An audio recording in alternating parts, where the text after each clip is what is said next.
J'espère que vous êtes contents, c'est enfin les vacances. Mais également les portes de la fin de la saison 12 d'Anime Time. Il y a quelques particularités avec cette saison 12 en dehors de sa séparation en deux parties. Déjà, le nombre indécent de classiques dont j'ai parlé, le nombre indécent d'isekai aussi dans la même saison. On peut parler aussi de ses moyennes, respectivement 5,25 étoiles pour la première partie et 5,1 étoiles pour la deuxième partie. On peut aussi parler du fait que c'est cette saison qui a vu la consécration de plusieurs points que je traînais au fur et à mesure des Anime Time, notamment pour les isekai avec l'Anime Time 198 sur Isekai Quartet. On peut parler aussi de l'anime qui se rapproche le plus de la perfection, qui s'est fini avec le 190e épisode d'Anime Time sur Serial Experiment Lane. Et on peut aussi parler de l'épisode d'aujourd'hui. Même si ça ne sera pas le dernier sur ce type d'œuvre, pareil pour ce que j'ai cité avant. Surtout, vu le roster de la saison 13, là vous êtes sûr d'en bouffer, il va marquer un point symbolique dans le traitement des Magical Girls dans cette émission. Depuis que je vous ai présenté Puella Magi Madoka Magica dans l'Anime Time 79, je n'ai pas arrêté de vous bassiner avec ce genre. Parce que, même si, effectivement, il avait une tendance à se parfaire dans une sorte de microcosme où tous les clichés possibles de shoujo se retrouvaient, il a depuis évolué vers quelque chose de bien différent. Pour autant, je pense qu'il subsiste toujours un problème, et je vous en avais un peu parlé en vous présentant Racing Project. Si à l'époque je vous disais que les animés de Magical Girl se regroupaient dans une sorte de microcosme comprenant tous les clichés de romance shoujo, aujourd'hui c'est la même chose, mais autour des clichés d'œuvres d'horreur et d'œuvres psychologiques. Et malheureusement, on commence déjà à toucher le fond de ce qui est faisable. Bonsoir et bienvenue pour ce 199e épisode d'Anime Time. Au prochain, nous serons au 200. On touche le fond de ce qui est faisable. Alors qu'est-ce qu'on peut faire? On pourrait considérer que, effectivement, des œuvres comme Magical Girl Boy sont la marche à suivre. Mais pour les animés de Magical Girl, il reste quand même encore pas mal de voix. La preuve, c'est qu'on peut parler de celle que Magical Task Force Asuka a prise et qui est bien plus intéressante qu'il n'y paraît. C'est parti.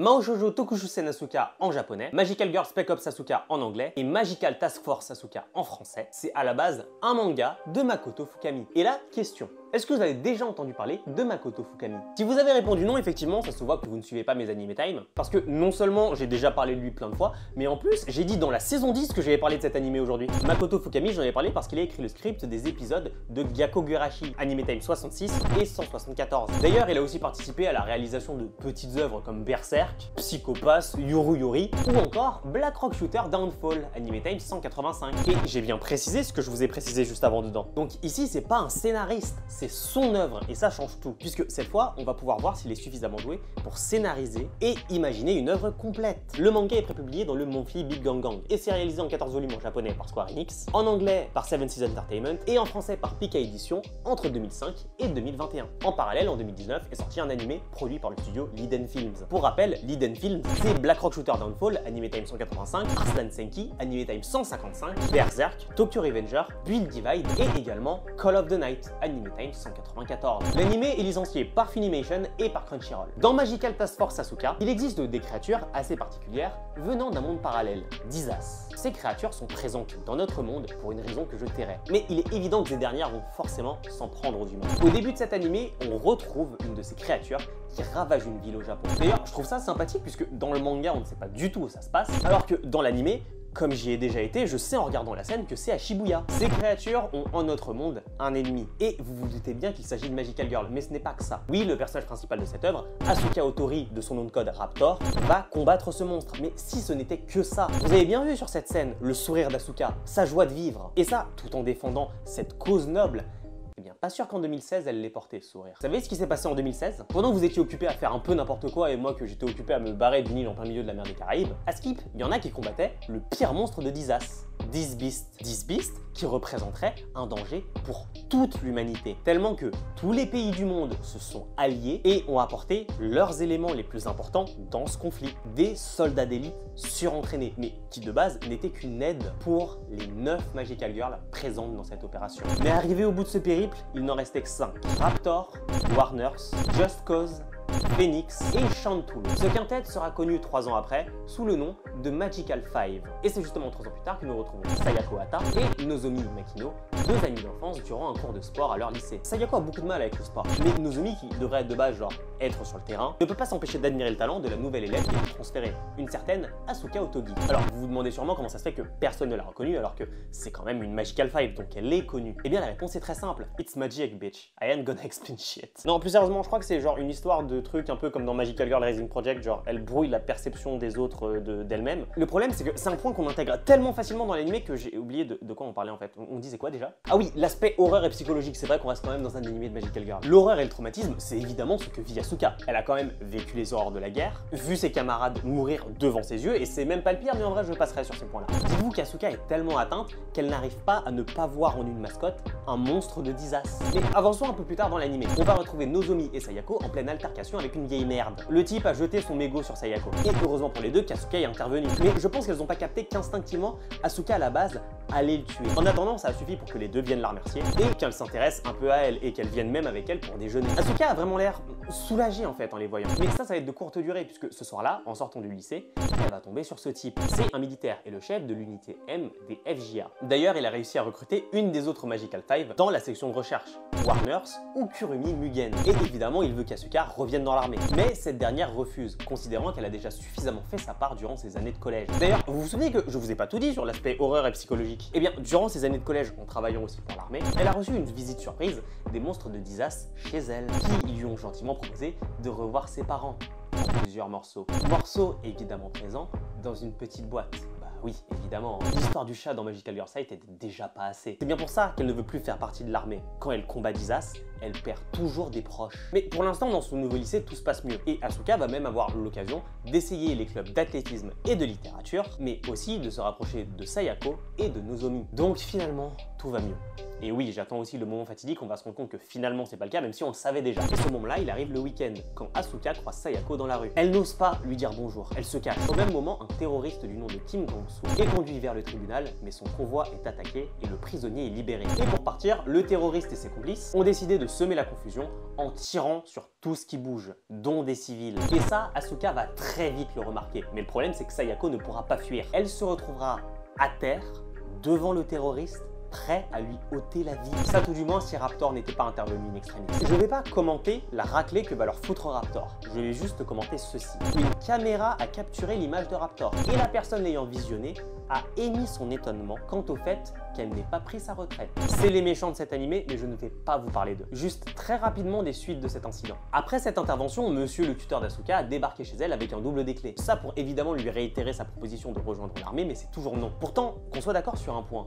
L'incident avec le terroriste a déjà eu un impact sur ses proches. Et ça, sans qu'elle n'ait tué ni combattu qui que ce soit. Vous pensez réellement qu'avec Sayako qui a déjà subi un premier traumatisme, Nozomi qui n'est pas si éloigné du milieu qui pourrait lui causer du tort, et avec tout ce qui peut arriver comme par exemple de nouvelles attaques de monstres de Disas alors qu'ils sont censés avoir été exterminés, vous pensez que tout ça va permettre à Asuka de vivre une vie normale, rangée et paisible? La réponse est évidente. Je vous conseille de vous abonner à cette chaîne, mais je vous conseille également d'aller découvrir Magical Task Force Asuka par vous-même pour le savoir. Alors oui, je vous recommande Mao Shoujo Tokushusen Asuka à 800%. Vraiment, seulement en manga. L'anime, c'est comme pour Magical Girl Sight ou pour Magical Girl Rising Project. Il n'adapte pas tout et se contente d'être ok. Donc là, pour le coup, si vous êtes tenté par le manga, privilégiez-le. L'anime a tout de même de bons points. C'est du Liden Films, donc sa réalisation est très bonne. L'animation est propre. Le style graphique du manga reste pas mal ancré dans l'œuvre, comme pour Call of the Night, animé en 1994 d'ailleurs. L'anime est bon visuellement parlant, oui, mais elle est à peine développée, l'intrigue là en fait. Avec une telle idée, un tel récit, je m'attendais à minima qu'il y ait une vraie intrigue qui commence à être développée dans ce dernier. Mais c'est à peine le cas. C'est à peine le cas parce qu'il suit exactement la trame du manga et donc n'adapte environ que 4 tomes et demi,